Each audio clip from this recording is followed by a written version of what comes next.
और ये हमने यहाँ से चढ़ाई शुरू कर दी है। धनौल्टी के लिए हम लोग चल रहे हैं। फ़िलहाल हमारी टाटा हैरियर ईवी की बैटरी 64% है और ये सोनिया और संस्कृति दोनों सो रहे हैं। तो भाई आपको आगे की जर्नी दिखाते हैं। फ़िलहाल पहले के मुकाबले इस बार रश ज़्यादा है क्योंकि समर का बिल्कुल लास्ट वीकेंड है ये।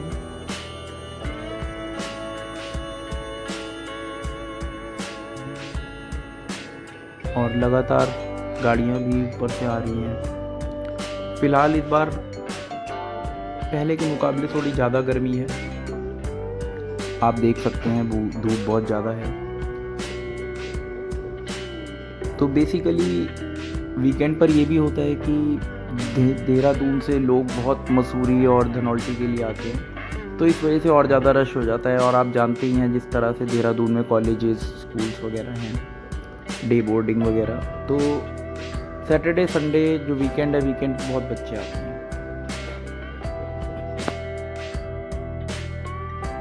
और ये ऊपर से लगातार वाहन आ रहे हैं,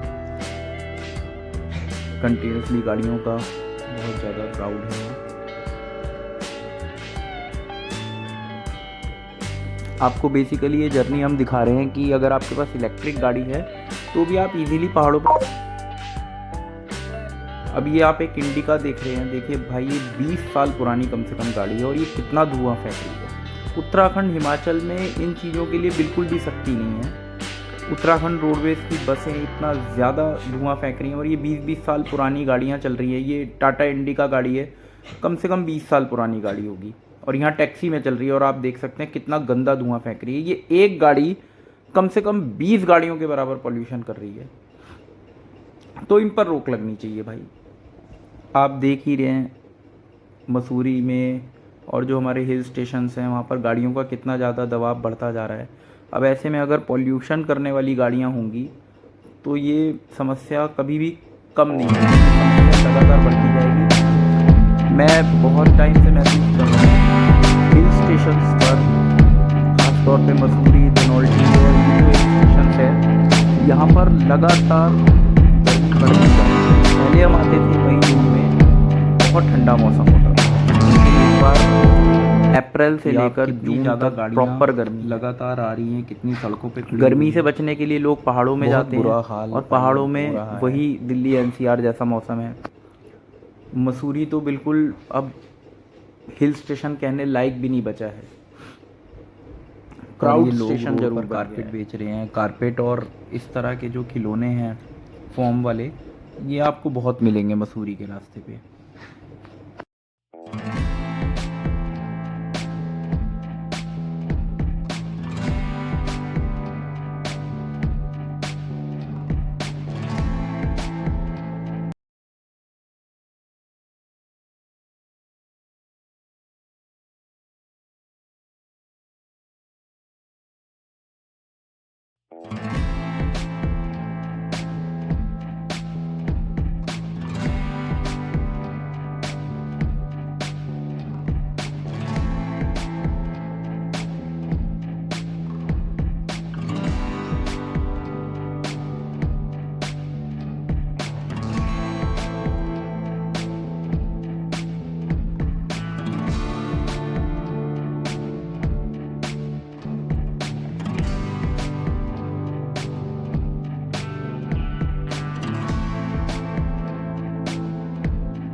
और ये हम पहुंच गए भाई मसूरी लेक।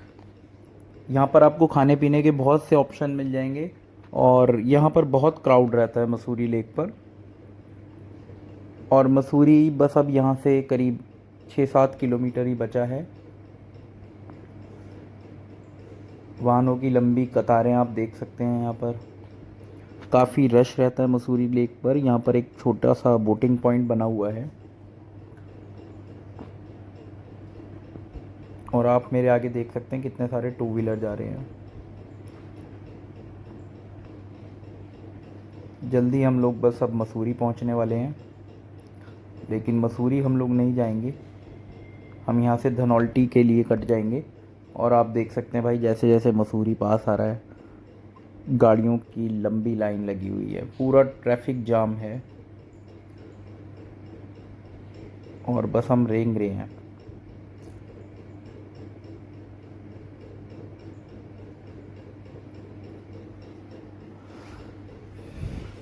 समर हॉलीडेज़ का ये लास्ट वीकेंड है, इसलिए बहुत ही ज़्यादा भीड़ है।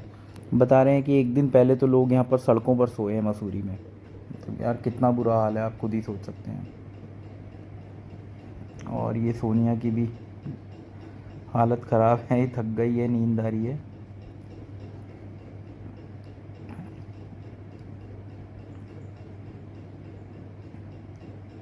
अब थोड़ा सा ट्रैफिक चला है और हम भी चल रहे हैं।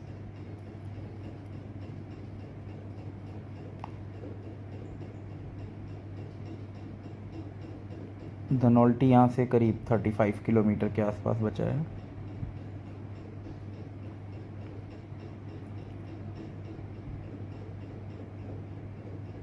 तो ये धनौल्टी के लिए रास्ते में हम कट चुके हैं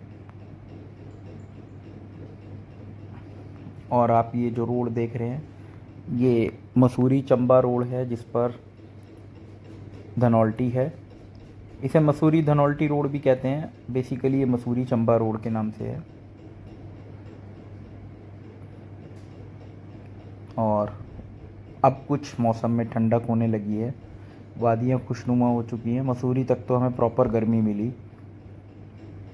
तो मसूरी का एनवायरनमेंट तो अब मुझे लगता नहीं कि हिल स्टेशन टाइप कुछ भी अब बचा है। सर्दियों में ज़रूर आप कह सकते हैं वहाँ ठंड पड़ती होगी, तो वो तो प्लेन्स में भी ठंड पड़ती है। ये एक जगह है,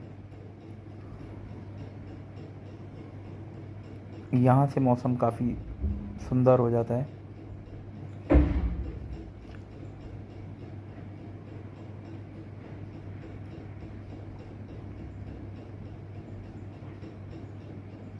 और बेसिकली ये जो पॉइंट आप देख रहे हैं भाई, यहाँ पर बहुत ज़्यादा फॉग रहता है।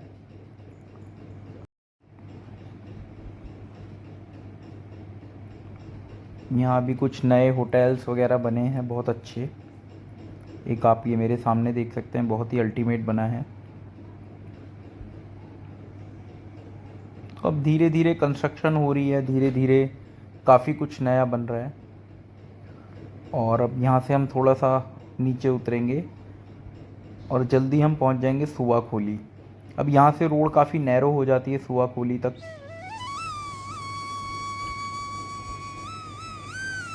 सोनिया खाते पीते चल रही है, संस्कृति सो ही रही है, इसकी तबीयत ख़राब है। और हम पहुंच गए धनौल्टी। तो भाई ये हमारा होटल है, आप देख सकते हैं यहाँ कितनी ज़्यादा भीड़ है, पूरा होटल पैक पड़ा है। और ये हमारी हैरियर ईवी पार्किंग में लग गई है फाइनली। मौसम बहुत अच्छा हो रहा है, खुशनुमा है।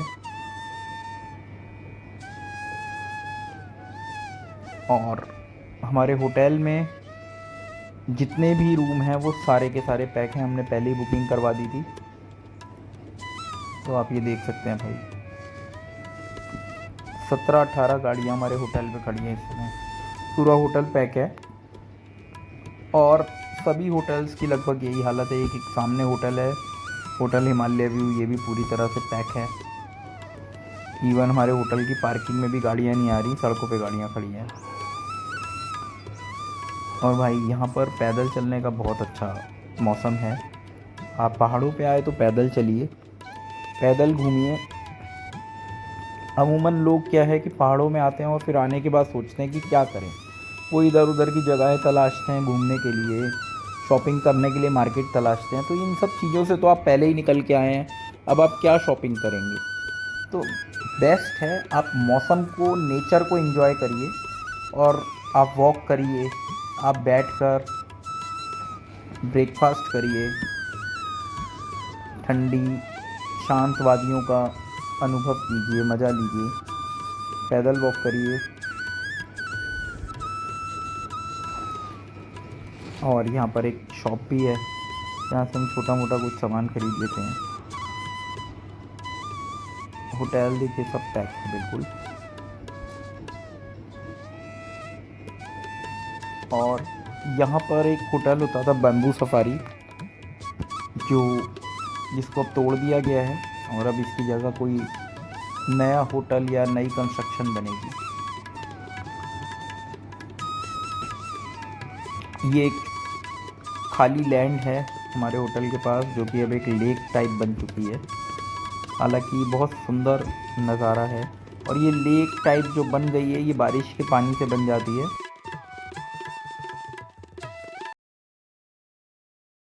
और भाई ये देखिए, ये आपको ऊपर से मैं दिखा रहा हूँ किस तरह से हमारे होटल की पार्किंग फुल है। करीब 20 गाड़ियाँ हैं। ये रावत जी हैं जो होटल में ही काम करते हैं और ये हमारे पुराने नोन हैं, यहीं होटल में अपनी सेवाएं देते हैं।